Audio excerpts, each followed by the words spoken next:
Good morning, everyone. Welcome to my presentation.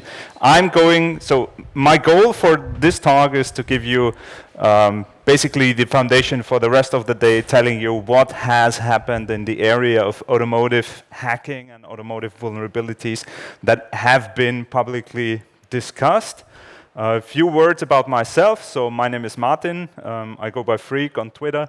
I work for Bosch, specifically Bosch Engineering, and we do automotive components on all kinds and all vehicles. So basically, Bosch is one of the biggest part suppliers in the world. However, this is not an official Bosch presentation. This is rather what I have observed in the past years of working in the area of automotive securities. By night, I'm a huge fan of online privacy. So I'm based in Vienna, Austria. We host a small collection of Tor exit relays there, and basically that keeps me busy. And in between, I do digital forensics, so I'm a certified court expert witness, which is basically something to challenge my daily routine into new areas to investigate. Most importantly, I'm a meme artist, so basically all the memes I'm going to show you are pieces of art and not stupid copyright infringements. Please don't sue me. So, goal of this talk is to give you basically an overview of what has happened in the past 10 years. So, probably everyone has read about the Jeep hack back in 2015 with Charlie Miller and Chris Walasek that has been demonstrated very effectively with Andy Greenberg driving on the highway, and they connected to his vehicle and shut off the engine and basically started the wipers and things like that.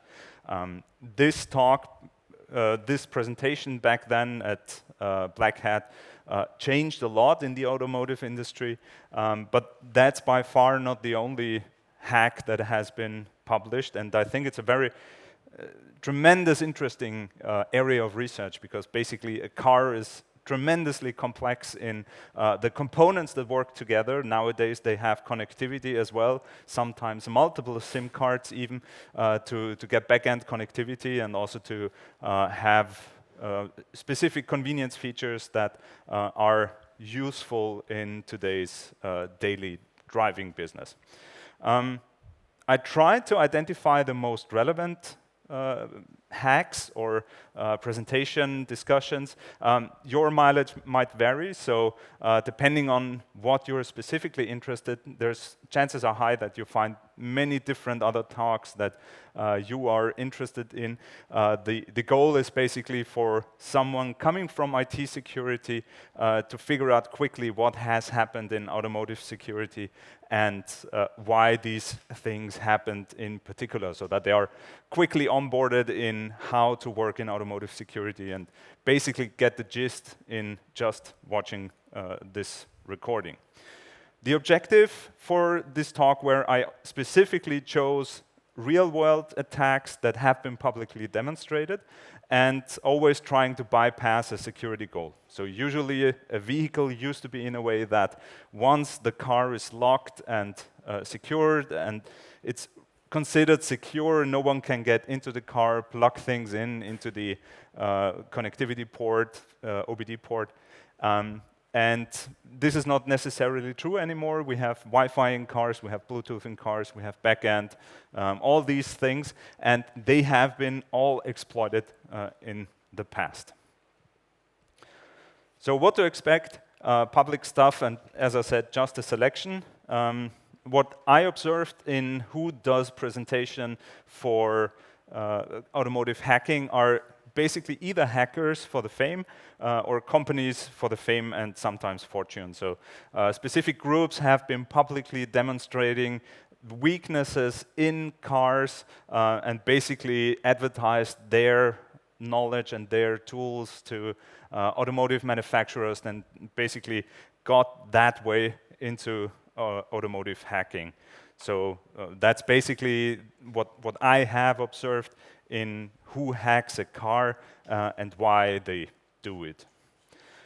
I had to leave plenty of parts out. So while keeping track of which hacks I included, I also kept track on which hacks I didn't include.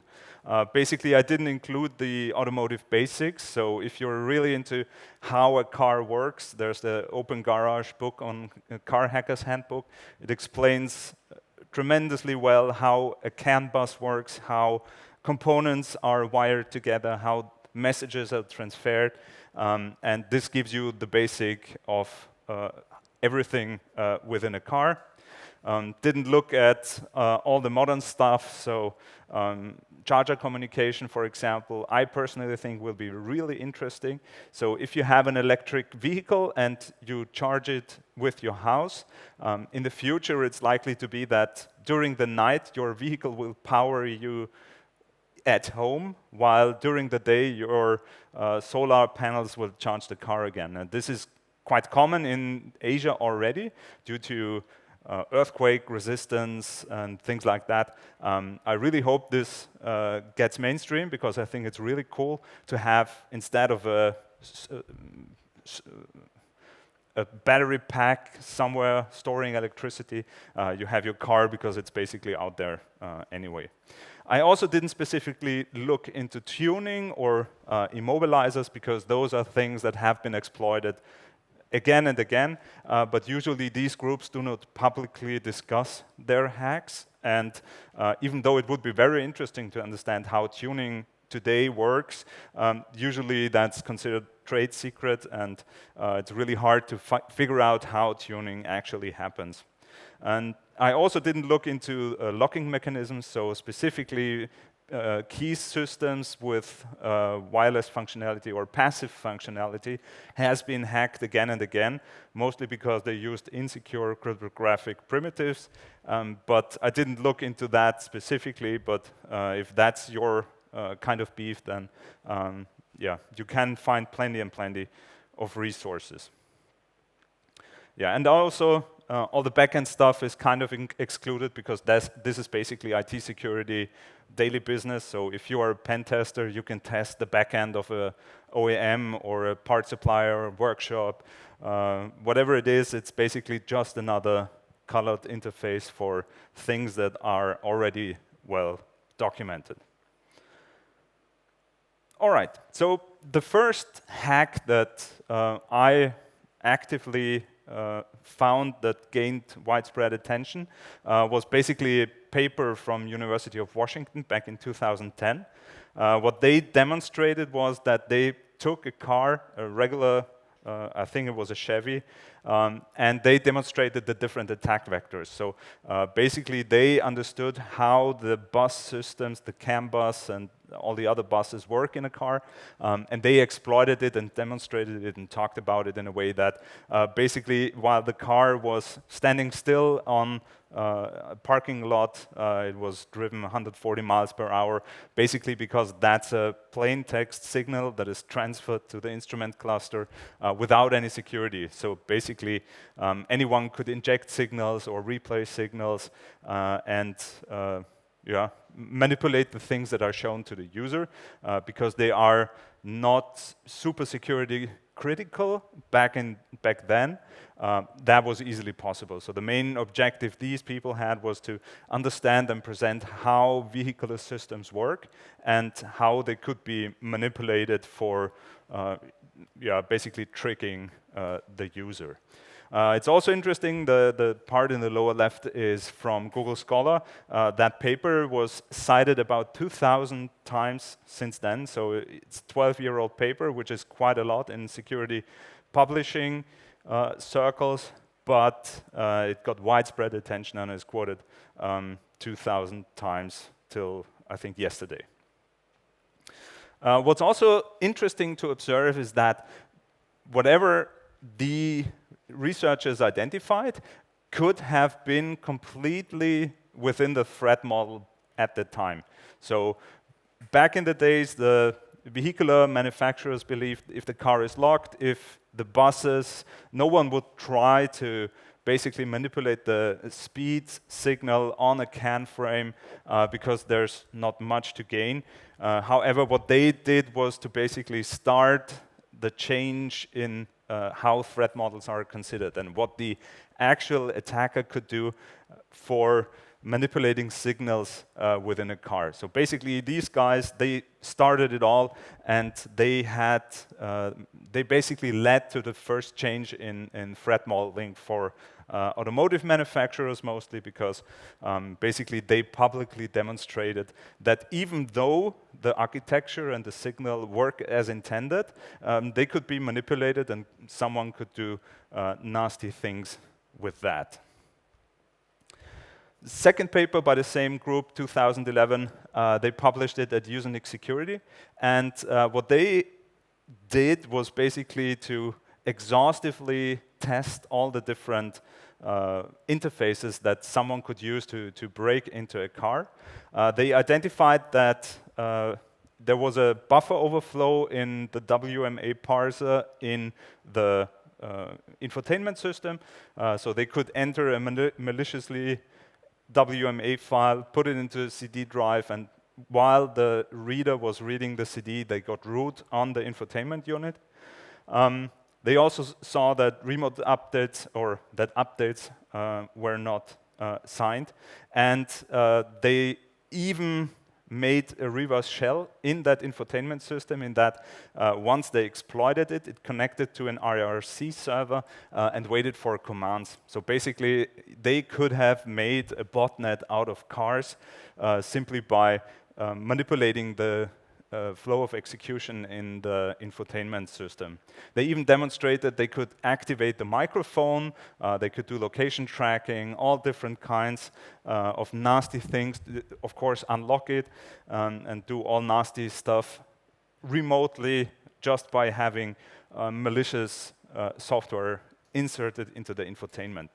What's really cool about that paper was that they even discovered that they could exploit the car remotely, and they did it by calling the telematics unit on a public phone and playing a specific signal, which was then able to execute code on the telematics unit simply by calling it. And you can see it in the speaker that they called the telematics unit, they played a specific song simply by attaching the headphones to the speaker, the microphone of a telephone system, and they were thus able to remotely execute, gain code execution on a car, which is, I personally find really, really cool. So those were the early days, academic people doing academic stuff at academic conferences. There wasn't that much attention in the general public about that, but basically they discovered flaws in the vehicles that were on the road back at the time. Another group of students, basically from the Netherlands, University of Amsterdam, they tried a different attack vector back in 2013. So cars had a telematics unit back then, in particular for convenience features or telemetry or whatever it was used.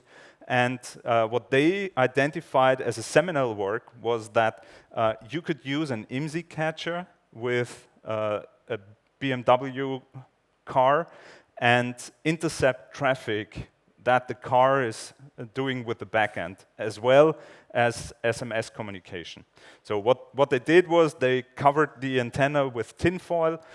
They set an IMSI catcher, self-made IMSI catcher with, I think it was a picocell, next to the antenna, and basically tricked the car into believing, okay, 3G is down. No, back then they didn't even have 3G, so they were using GPRS or Edge to communicate with the car. They set up their fake base station and basically intercepted all the communication from the car with the internet, and basically they succeeded. Also, they discovered that SMS sent to the car, so you already had an app where you could say unlock the car, and that was sent using an SMS to the car. These SMS were plain text and they were not authenticated, so they could basically replay and unlock every BMW that was nearby. And they also found out that communication from the car to the backend was plain text HTTP with some proxy authentication with also plain text credentials. Yeah, so basically they demonstrated they could intercept communication from a car. I think it was a 2011 Series 5 BMW, but again, most of the hacks here should work for most of the cars, or yeah, basically the specific car model usually doesn't matter because it demonstrates things that are common within the industry. What's very interesting was that the browser within the car had a user agent saying it's a Firefox 3.5 on Windows 7, even though some infotainment systems use Windows 7. I'm not sure if that's accurate, and even if it's not accurate, I find it kind of funny. Fast forwarding 2 years, the German ADAC then did a large-scale study on basically the same thing. So they cooperated with Mr. Spar, and he demonstrated that same thing still worked. So you could get a fake base station, you could intercept communication from the car to the backend as well as the other way around. He also discovered that, or basically they presented that configuration updates are sent as unauthenticated XML files. So basically, by manipulating the XML file in transit, he was able to demonstrate that, for example, unlocking premium features that are usually paid for was entirely possible.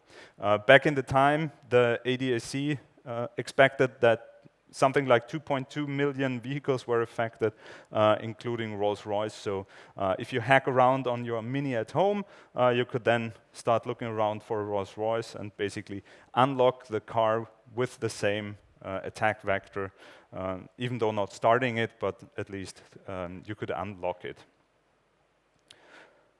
Yeah. What happened afterwards was that the outcry, of course, was huge. That was a basic attack. IMSI catchers have been known for a while. And the BMW then issued an update enabling TLS for everything from the car to the backend. And they also encrypted and authenticated SMS content, which is basically a change in software. They updated the software in the cars and the telematics unit and basically had it fixed. Moving again to the other side of the big ocean right next to us, remember 2010-11 when the people of Washington demonstrated that they could hack the OnStar unit by calling it. Basically, in 2015, GM announced that they had updated all the affected telematics unit, interestingly, without ever having the capability to update the software remotely in the first place. So the expectation is or was that GM basically hacked themselves in all the cars that have been remotely exploitable, updated the software, and basically hacked their way to update capabilities simply by probably exploiting a channel similar to that have been demonstrated. So basically that was unexpected, at least for me, that the manufacturer itself hacks the vulnerable units instead of doing a recall and getting all the cars into the workshop for a software update.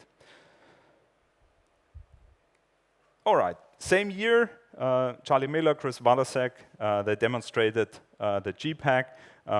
Basically, 2014 Jeep Cherokee had a Uconnect unit, which basically connected it to a cellular network. It was large-spread media attention because basically they did a really nice video with Wired to get the proper attention to that hack or to the findings that they had while hacking around in the car. What they found out was that the Uconnect, the telematics unit that was connecting to the backend, it was running QNX and used a Sprint 3G connection to basically have internet access. The car back then even had a Wi-Fi hotspot, so you could spawn a Wi-Fi hotspot from your car and browse the internet while driving on the highway, things like that.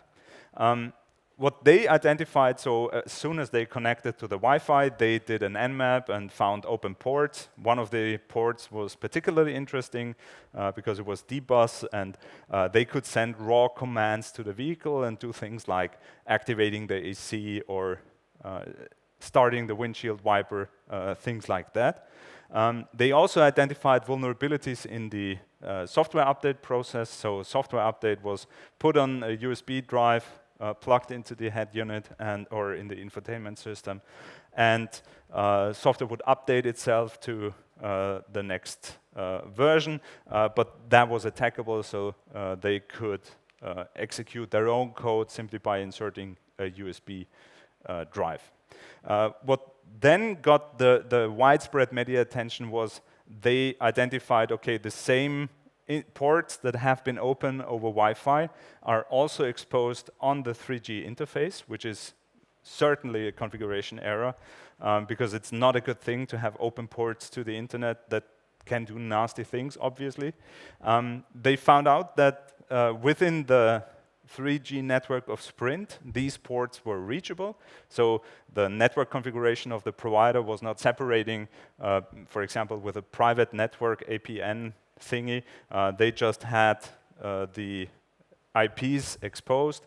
And while for browsing, they used a proxy, and everything that the car was browsing was going through that proxy.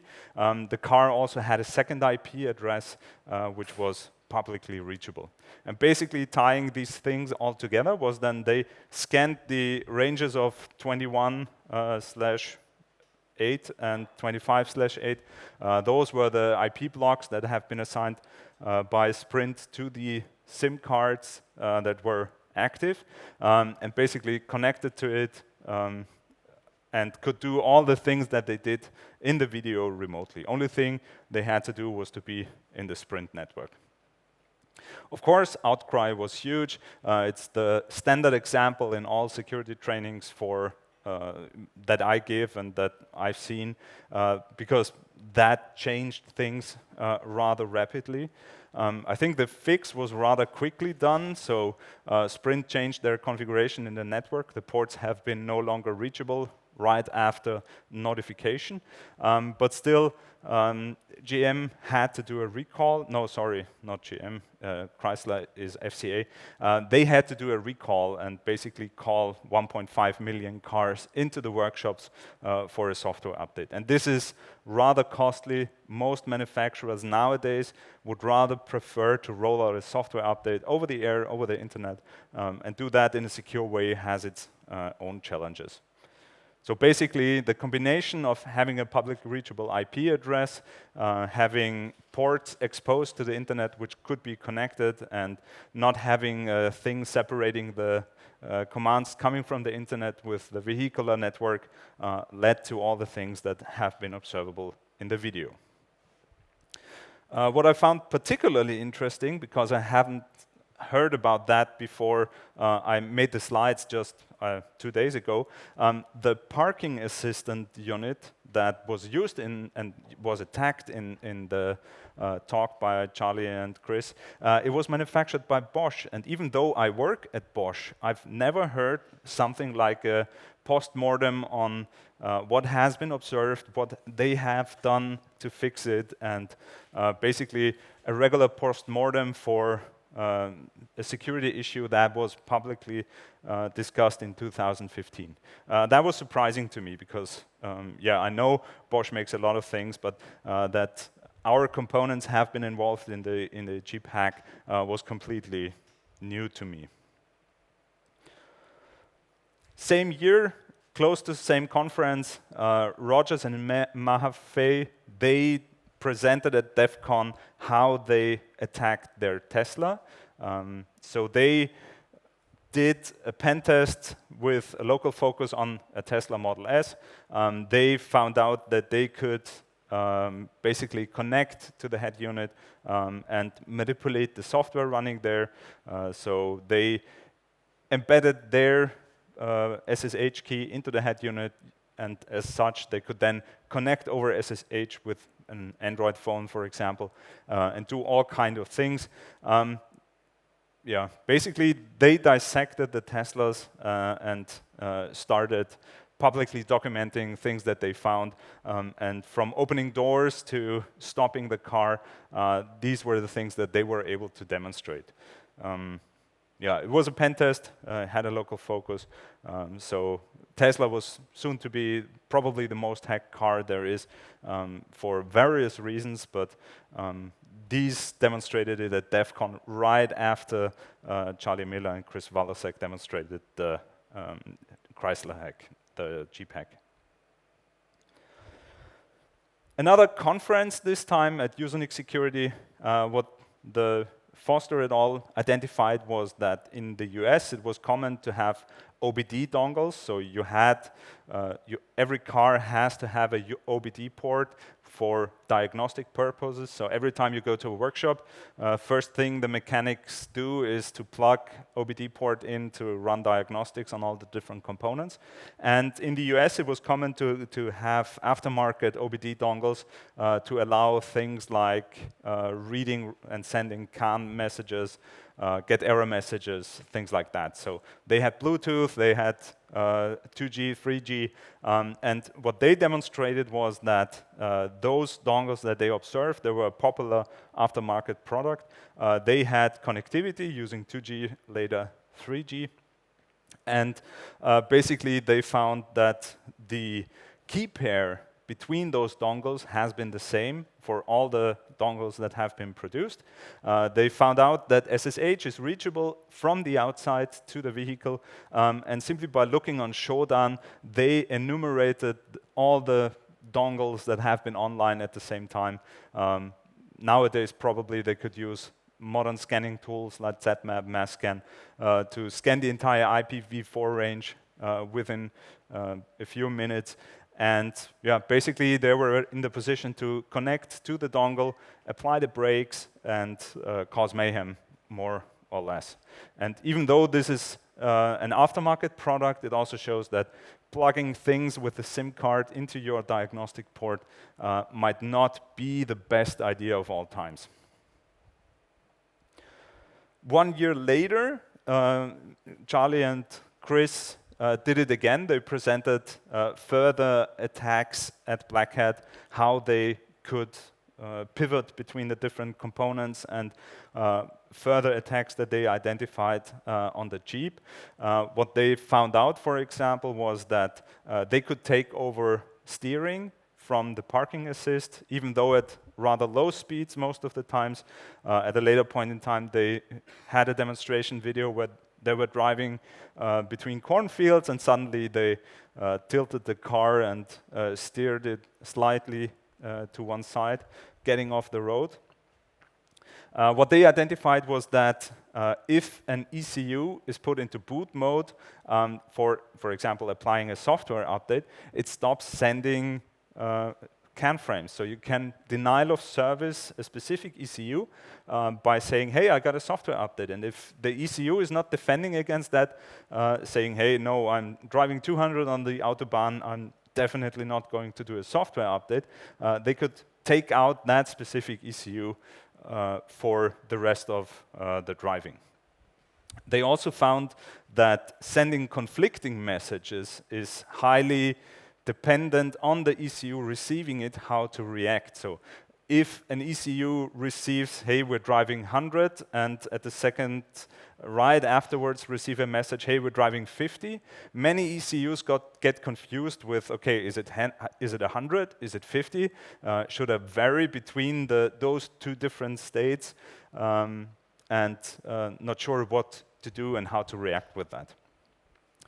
They also found out that a simple mechanism used in CAN messages is to include a counter to detect frames that arrive out of bounds, out of order, or basically not if they have missed a frame, for example. And they found out, okay, if I send my injected, replayed, or spoofed CAN frame with an increased counter as the ECU was expecting, I could have it drop the legitimate message. So simply by increasing the counter and being quicker than the message that is about to arrive, they showed that the ECU was dropping the frames because it detected it as, hey, I've already seen this message, I'm going to disregard it.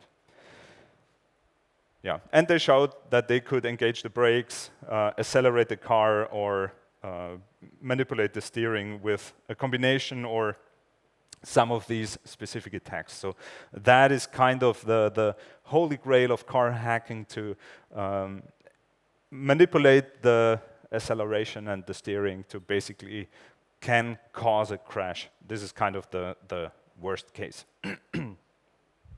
And even though the first millivarasec presentation got widespread attention, this one didn't get as much, even though the technical raffinesse is, I think, higher.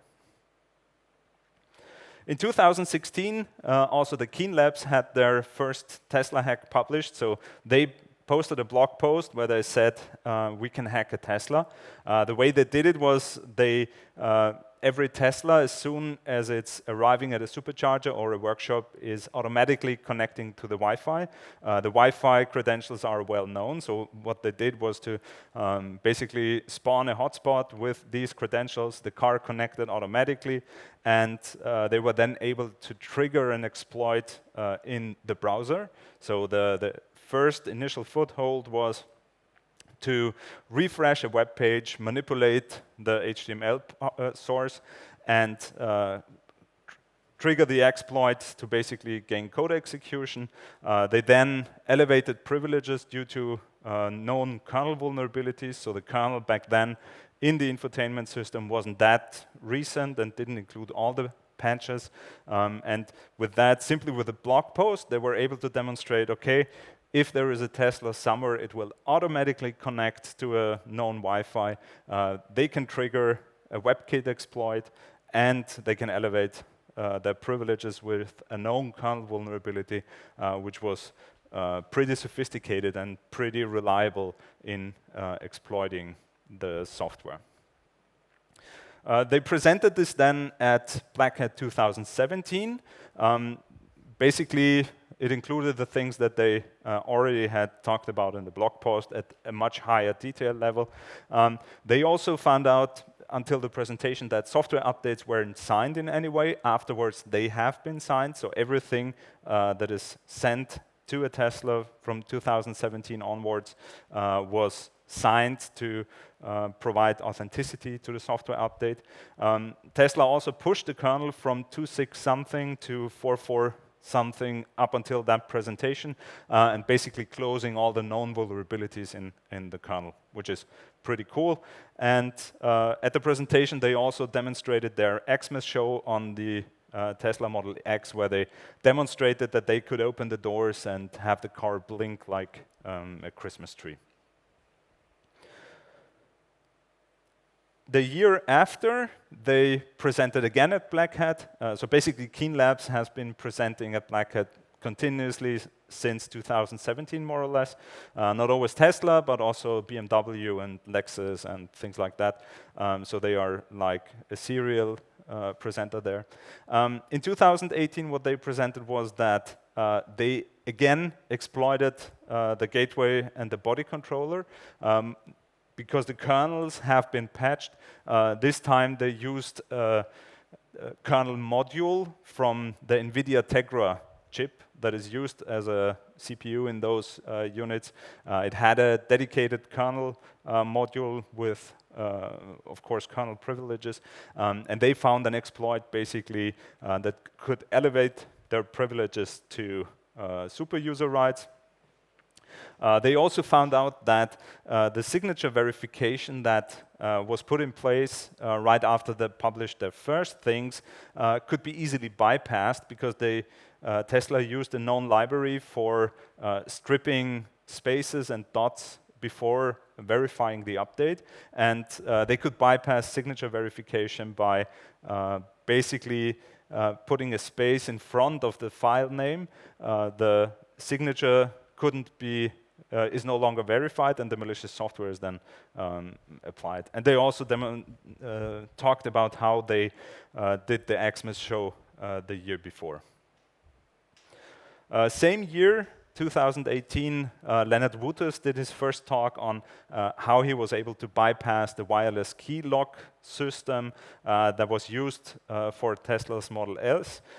He did it with a wonderful video where he's demonstrating, okay, he's approaching the car, he's pulling the handle twice to actually get 2 challenges from the car sent over unencrypted channel to the key. He then walks to the owner of the car. He gets one of the responses for the key fob, the second one that was sent by the car. And with a rainbow table, he was then able to determine every future key for getting into that car and driving away. Background of that attack was that Tesla was using a software or hardware component from an external supplier. It used weak proprietary cryptography, so the DST40 algorithm was used. And in essence, how it works is that the car sends a 40-bit challenge to the key fob, and the key fob answers with a 24-bit response. Of course, way too small for modern computing. He did the calculations for a rainbow table, and all the challenges with the proper responses fit into a rainbow table of something like 5 terabytes, which I find very, very impressive. 2019, oh, I see I have to hurry up. 2019 then was the year where Pwn2Own was Tesla hosting a challenge on their Tesla Model 3. The team Fluoracetat, they publicly demonstrated a WebKit exploit. I think it was Chromium already back then, but basically they identified just by browsing to a dedicated website, they could get code execution, and they earned some money. Since then, Tesla is participating in the Pwn2Own competition, and yeah, rather successfully, because it's a easy way for Tesla to get notified about vulnerabilities by very, very capable hacking crews. In 2019, then Keen Labs discussed at Black Hat at BMW and things that they identified. So basically, some of these exploits that have been identified were remotely exploitable. Some of them had to be local. They found in total 14 vulnerabilities in both the head unit, the telematics, and also the gateway. And of course, discussed at the talk at great length how they did it. This is basically the network diagram that they presented for the car they checked. So in the upper left, you can see the OBD port. You can connect using Ethernet to it. Within the Ethernet, you then have one connection to the head unit and to the central gateway.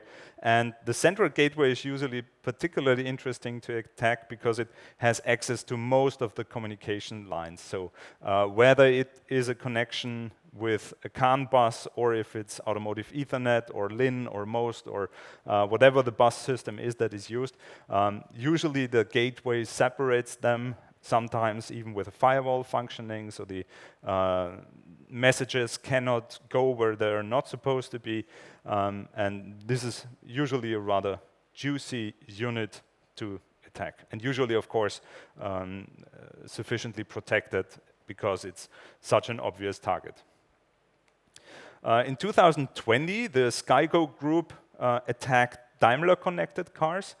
So that was presented Black Hat 2020. That should be 2020, not 2021. And they did also have some remarkable findings. What you can see in the diagram is, so you have the head unit. It is running Windows CE 7. And you have the connectivity unit named Hermes. And they didn't succeed in the head unit because it was locked down sufficiently.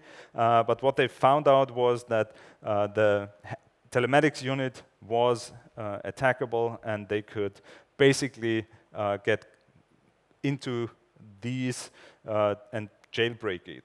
Basically, what they also did was to impersonate a car. So they extracted the SIM card, used it in a different hotspot, and connected to the backend, impersonating, hey, I'm a vehicle. However, it wasn't as easy as expected, so basically they had to bypass some security checks here as well. What they also did, and this is kind of remarkable, they used all the big tools. So basically everything that was available to attack an embedded computing device, they used it.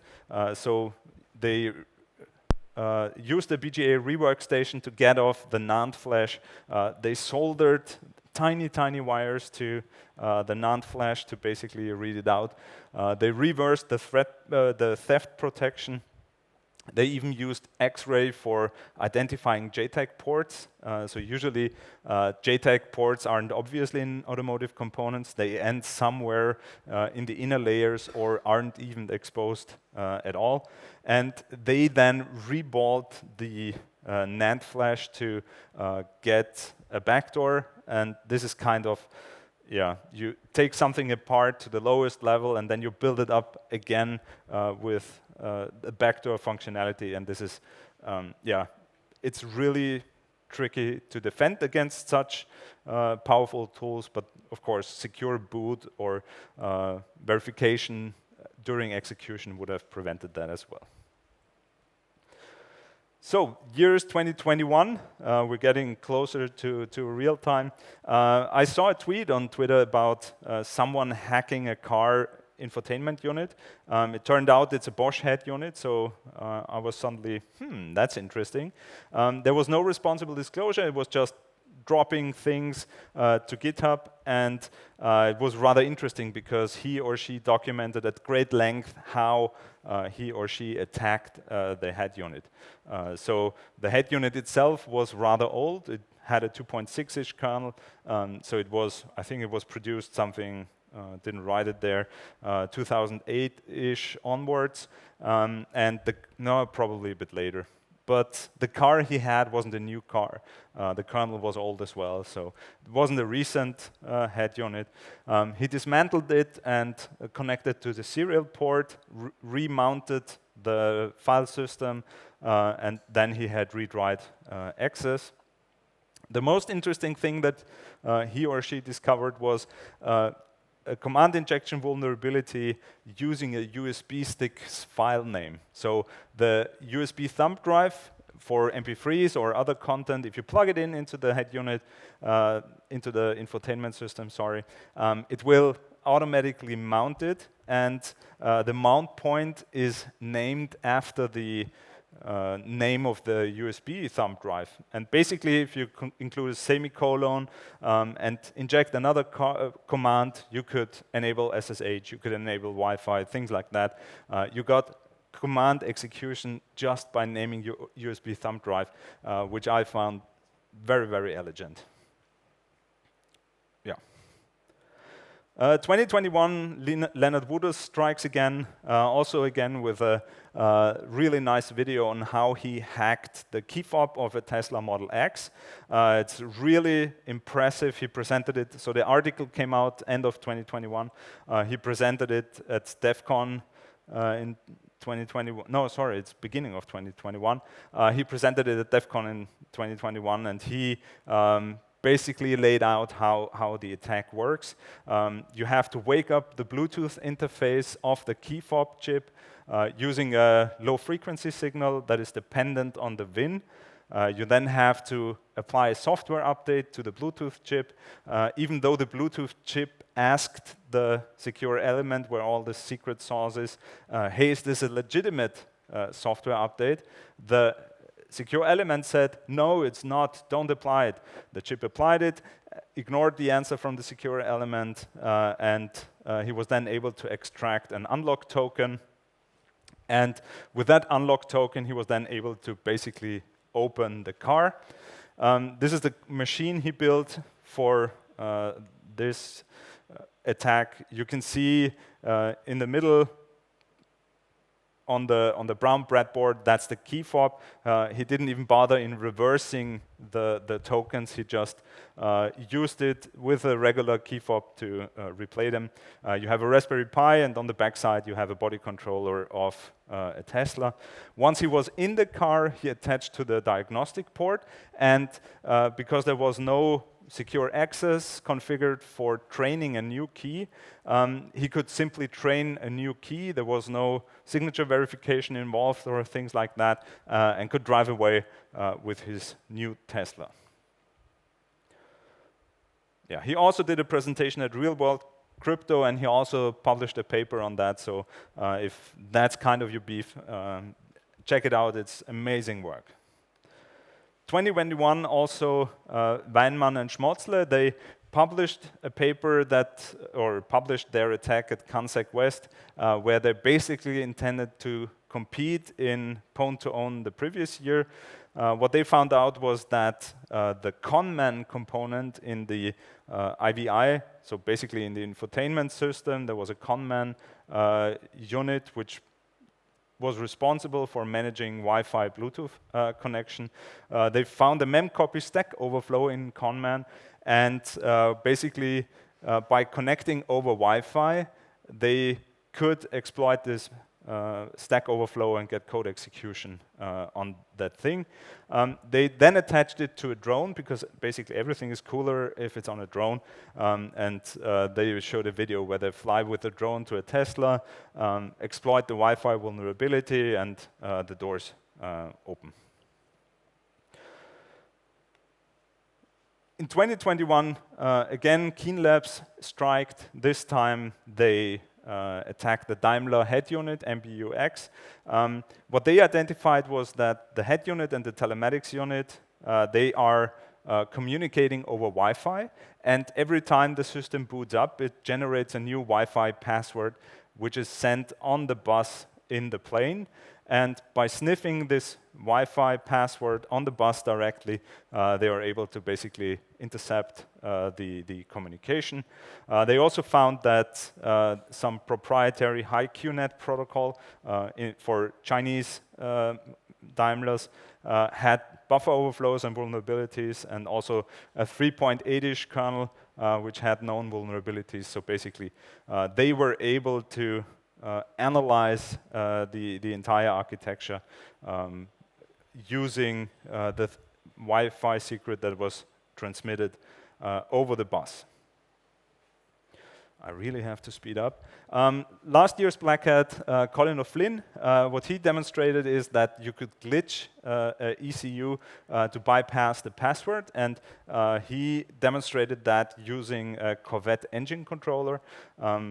Microcontroller was an NXP MPC something, and yeah, basically he could then do anything to the microcontroller, from, I don't know, tuning to playing a jingle, whatever it is. Also very powerful technique. Glitching is not easy to defend against on a microchip level, but he did a splendid talk on how he did it. Early this year, we're getting closer. Early this year, Willem Melching, he's working for Comma AI, he wrote a lengthy blog post on how he reversed a steering ECU of his, I think, 2010 Golf. The ECU itself is rather old, it's from 2008, but he clearly lines out the specific steps that he has taken to modify the software running on that. So basically, he was able to read all the memory content, extract the firmware, and update it again after modification. He used Gitra to find out the flow of execution, and basically used it to manipulate the software running on his steering unit. Just last month, Pwn2Own was again happening at CanSec West. Hackers from Synactive were able to exploit a Wi-Fi vulnerability. It's not clear yet what they specifically exploited, but I'm going to be watching if there is a write-up published. So again, Wi-Fi exploit or remote exploit from outside the car, and different vulnerabilities chained to get CAN access and do CAN frame sending. Just last month also, the security company Argus demonstrated how they found a buffer overflow in an embedded OS. So usually you have embedded components and you have microprocessors running some kind of Linux or QNX. And the embedded part is usually some kind of firmware. And they found out that an instrument cluster using a microcontroller for communicating with the rest of the car had a buffer overflow. And they were able to exploit this over CAN, which is kind of unheard of. So just yesterday, Niels told me about that, and I was like, what? They could do that? That's really, really impressive. They also gained code execution on the microcontroller and also manipulated the execution and the communication between the microcontroller and the microprocessor from that head unit. Also at CANSEC West, Martin, he did a presentation just yesterday. He demonstrated a wireless relay attack on Bluetooth. So May 2022, there have been total 3 groups now demonstrating that they could relay the Bluetooth signal and do a range extension attack against stock Bluetooth low energy.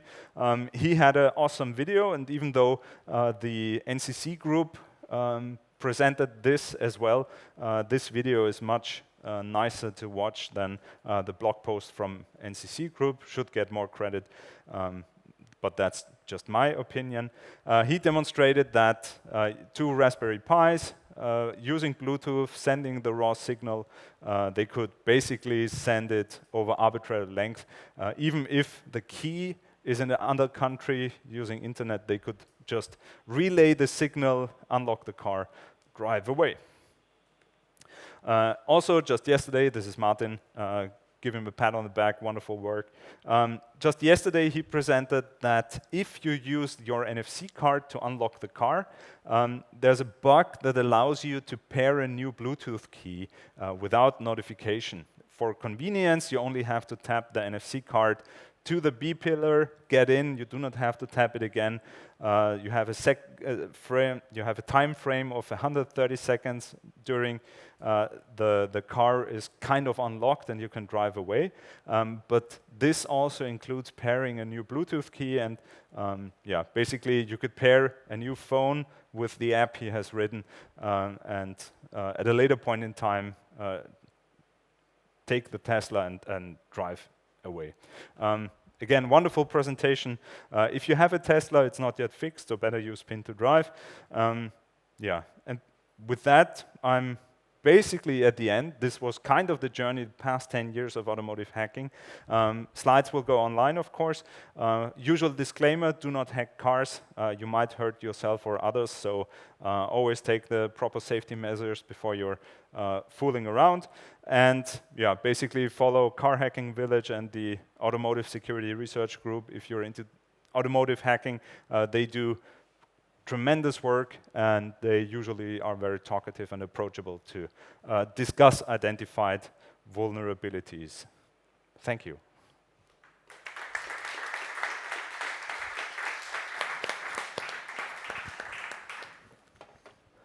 Thanks, Martin. Wonderful talk. Nice that you really got stuff from yesterday in there. It's really cool. Yeah, do we have questions so far? The audience, maybe?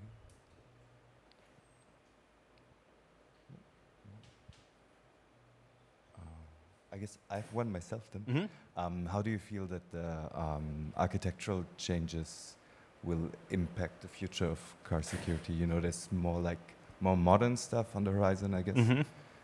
That's a tricky question. So I have an old car. I have an old Land Rover from the 70s. It doesn't have any electronics at all. I keep it for zombie safety reasons. So if sometimes all cars break down, I have it as a backup. I don't know, it's going to be an interesting journey because things will get more and more complicated, they will get more and more connected. The appropriate security mechanisms are there, they just have to be employed and used properly, and yeah, it will get bread on the table for me for the next years to come. So I think it's exciting. It's a great area to work in, but it will get more and more, basically. Thanks. Yeah. If we still don't have any more questions, I ask for another warm round of applause. Thanks again. Thank you.